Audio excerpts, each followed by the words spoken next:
tout le monde, c'est Redfish et on se retrouve aujourd'hui pour une nouvelle vidéo où on va parler de cette petite figurine que j'ai faite moi-même à partir de dessins en fait que j'ai fait de mon OC Mélie. Du coup, juste avant de commencer cette vidéo, je voulais juste faire une ou deux annonces. Déjà, premièrement, le concours que j'avais lancé il y a 2 mois, c'est terminé du coup aujourd'hui, le 19 avril. Donc voilà, c'est plus possible de donner des entrées à partir de maintenant.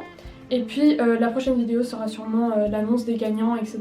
Une deuxième annonce, ce sera qu'il n'y aura pas de vidéo la semaine prochaine parce que je serai, non pas à l'étranger, mais dans un autre canton, donc pas chez moi. Donc il n'y aura vraiment très sûrement pas de vidéo la semaine prochaine parce que je ne pourrai pas du coup tourner et faire un truc complet. Et la troisième annonce, c'est que demain, alors sûrement que beaucoup d'entre vous ne verront cette vidéo que après, mais bon, je fais quand même l'annonce. Demain, samedi 20 avril, je serai à la Polymanga, mais en tant que visiteuse comme ceux qui y vont, voilà, c'est une convention si jamais un peu comme la Japan Expo mais en genre beaucoup plus petit. Et c'est en Suisse à Montreux, j'ai vachement hâte de croiser potentiellement quelques-uns d'entre vous, et enfin moi je me réjouis parce que chaque année c'est génial donc... Alors la vidéo d'avant je vous ai présenté un produit qui était des aquarelles qui brillent, donc je vous invite à aller regarder la vidéo si vous ne l'avez pas encore vue. Et je vous ai dit que j'avais fait une commande sur Gershtecker de divers produits. Et dans ces produits là, il y avait notamment cette palette là. Il y avait aussi ceci. Alors ceci c'est de la pâte à modeler qui sèche à l'air libre. Donc j'en ai pris une complètement au bol, mais vraiment complètement au bol. J'ai pas cherché de marque particulière ni rien parce que la marque qu'on m'avait conseillée, enfin que j'ai vue sur YouTube qui était conseillée, était pas disponible sur Amazon en Suisse, parce qu'évidemment la moitié des produits ne sont pas disponibles en Suisse. Et du coup j'ai cherché sur Gershtecker de nouveau, voir s'il y avait un produit un peu similaire. Et puis parmi les produits qui s'affichaient, il y avait ce type là de pâte à modeler qui sèche à l'air libre. Alors c'est quelque chose qui est extrêmement léger, ça m'a coûté un peu moins de 3 francs suisses. Et puis c'est 40 grammes de pâte à modeler. Mais comme vous pouvez le voir, il en reste pas mal alors que j'ai déjà fait une figurine avec. Et puis... ouais, c'est vraiment très léger comme pâte. Donc voilà, et en fait j'avais envie de faire une figurine de Mélie, mon OC dragon, donc je vous mets 2-3 petites photos de mes dessins que je fais d'elle. C'est vraiment un OC que je dessine de manière très chibi, comme ça, beaucoup trop mignonne par rapport à genre Gaïa et les autres, surtout Flora que je dessine avec un style un peu plus mature entre guillemets. Voilà, Mélie c'est vraiment celle qui m'amuse à dessiner parce qu'elle est trop mignonne et puis elle a des grosses formes comme ça, elle a des grosses pattes. Et ouais, c'est un personnage qui se prête bien au fait de le dessiner en chibi. Et évidemment, comme vous pouvez l'imaginer, c'est plus facile de sculpter quelque chose qui a des traits grossiers et tout ça, en fait avec de la pâte à modeler comme celle-ci, plutôt que un personnage avec des doigts tout fins et tout. Donc c'est pour ça que j'ai choisi Mélie en premier. Et aussi parce que en ce moment j'ai des gros délires avec Mélie, j'adore la dessiner partout. Donc en faire une figurine, évidemment, j'en avais envie. Surtout que j'ai vu 2-3 vidéos de gens qui faisaient justement des figurines avec ce genre de pâte à modeler. Et j'avais envie de tester. Donc je savais qu'on pouvait peindre dessus avec de l'acrylique. Et je savais aussi, du coup ça séchait à l'air libre et qu'il fallait travailler relativement vite. Et que en plus les détails sont très difficiles à faire avec ce genre de pâte à modeler comparé à genre la Fimo ou la pâte polymère en général, où tu peux faire plus de détails mais du coup tu dois cuire le truc. Voilà, il y a des avantages et des désavantages, voilà. Donc je n'ai acheté que la blanche parce que je me disais que potentiellement j'allais peut-être tomber sur de la mauvaise qualité ou qu'elle allait arriver sèche et tout ça. Donc j'ai vraiment pris que la blanche pour juste tester. Et puis je me suis dit que si ça marchait bien, si ça tenait bien, si c'était agréable à utiliser, j'allais sûrement racheter d'autres couleurs avec lesquelles je pourrais faire des mélanges et j'aurais pas besoin de repeindre par-dessus. Donc j'ai fait cette figurine entièrement avec la blanche et je l'ai peinte en fait par-dessus. Et ça fonctionne super bien, elle est assez solide. Ça paraît très léger et très fragile, mais en même temps, si je la laisse tomber, ça tient quoi. Je pense qu'il faut pas que ça arrive sur pile le point qui va pas, mais à mon avis c'est beaucoup moins fragile par exemple que de l'argile et ce genre de choses. Donc c'est vraiment à tester. Je préviens juste les gens qui sont un peu sensibles aux odeurs, ça a une espèce de parfum qui est très fort, donc ça dérange certaines personnes, genre mon frère il aime pas trop. Moi ça m'a pas dérangé alors que je suis assez sensible, j'ai montré à 2-3 amis et ça ne les dérangeait pas. Donc vraiment c'est une question de... Si vous êtes vraiment très sensible aux odeurs, en tout cas je ne vous conseille pas d'acheter celle-ci parce qu'elle sent quand même vachement fort. C'est pas une mauvaise odeur, c'est un parfum, mais ça peut être prenant pour certaines personnes qui sont sensibles vraiment aux odeurs. Mais voilà, moi ça m'a pas dérangé plus que ça et j'ai bien aimé travailler avec. Faut savoir que c'est une pâte qui sèche du coup à l'air libre, mais ça peut être réactivé assez peu, donc tu peux pas non plus reprendre ça et en refaire de la pâte utilisable. mais ça se conserve assez bien si on met une petite goutte d'eau dessus par exemple et qu'on met sous un récipient. Moi j'ai utilisé celui-ci la plupart du temps, je mettais la pâte que je n'utilisais pas dessous avec une petite goutte d'eau et ça a super bien marché. Elle est aussi plus adhérente une fois qu'elle est humide, donc voilà. Donc j'ai commencé à faire la tête et tout ça en modelant et vraiment les détails ils sont pas faciles à faire du tout. Et c'est vraiment pas facile à manipuler quand t'as pas d'outils ni rien.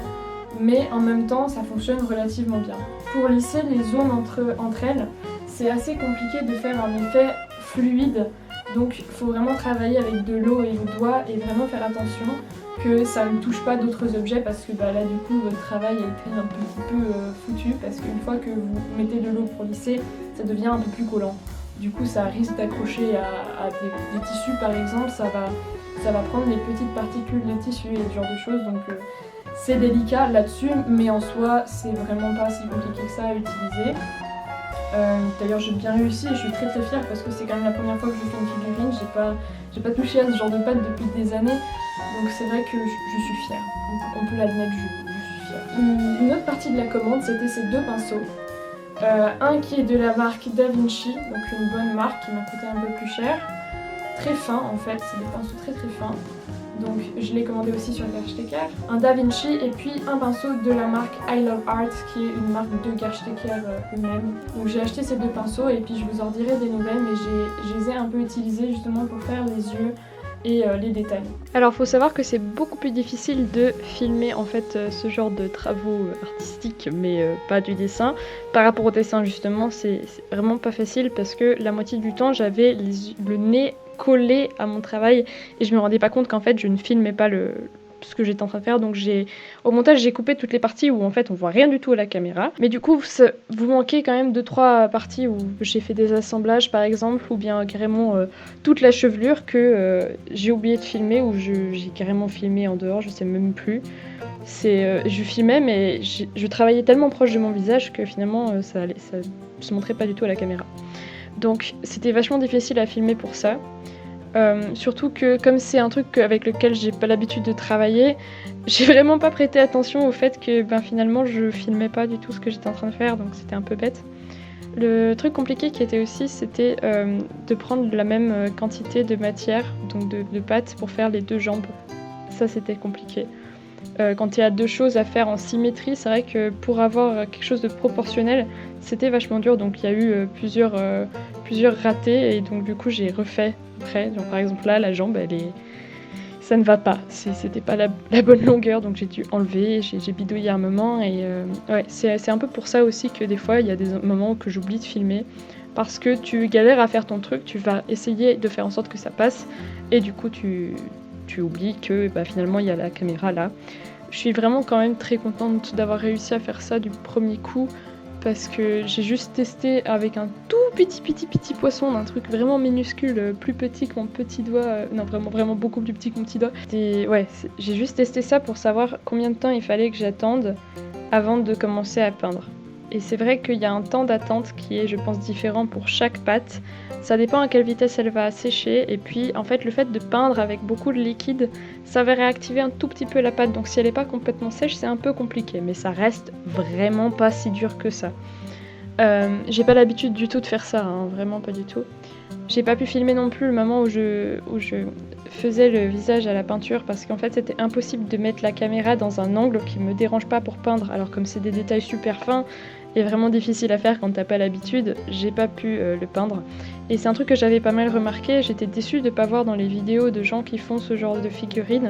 J'étais déçue de pas voir le moment où ils peignent le visage et maintenant j'ai compris, c'est parce qu'en fait c'est super dur à filmer. C'est vraiment, je sais pas comment ils font quand ils le font. C'est vraiment pas évident parce que t'as la caméra, tu sais pas où te mettre, tu sais pas comment ne pas pencher ton visage en plein milieu et tout ça, donc voilà. Alors la méthode de peinture c'était vraiment y aller au pinceau Franco en tapotant en fait, en essayant de mettre pas trop de peinture d'un seul coup parce que sinon ça allait faire des traces de pinceau, mais en tapotant, en s'amusant à faire ça. C'était compliqué à filmer aussi cette partie là parce que j'avais une habitude constante de faire trop haut en fait par rapport à la caméra, donc j'ai essayé d'adapter plusieurs fois et le focus se faisait pas, enfin bref, beaucoup plus dur à filmer qu'un dessin ordinaire. Mais je crois que vous manquez pas trop parce que basiquement c'est juste tapoter et essayer de faire des nuances parce que la peau de Mélie est un peu entre les violets, bleutés, blancs, ça dépend les endroits en fait. Donc voilà, c'était un peu la galère. J'ai aussi essayé de tester si c'était possible de mettre un peu du pastel sec au pinceau, donc j'ai réduit mes pastels, la pointe un peu en poudre sur du papier de verre, mais c'est pas la méthode qui marche le mieux. Ben, surtout quand tu travailles avec de la peinture par-dessus, c'est vrai que c'est pas hyper efficient. Je pense que ça peut plus marcher si tu veux faire une espèce d'effet make-up sur le visage ou bien certaines zones du corps. Mais comme j'ai tout peint, c'est vrai que ça passait forcément moins fort que la peinture. Je pense aussi que ça dépend de quelle couleur de pastel tu utilises, parce que le bleu, on le voyait, mais alors le rose, pas du tout. Donc voilà, je pense que ça dépend vraiment de quel matériel tu utilises. Ce qui est pratique, c'est qu'avec l'acrylique, ça sèche vraiment super vite. Alors non, on peut pas peindre avec la peinture aquarelle et on peut pas peindre avec de la gouache. Enfin si, avec de la gouache on pourrait, mais ce serait un peu bête parce qu'au moindre coup d'eau ça partirait, alors que là, l'acrylique c'est permanent, ça bouge pas quoi.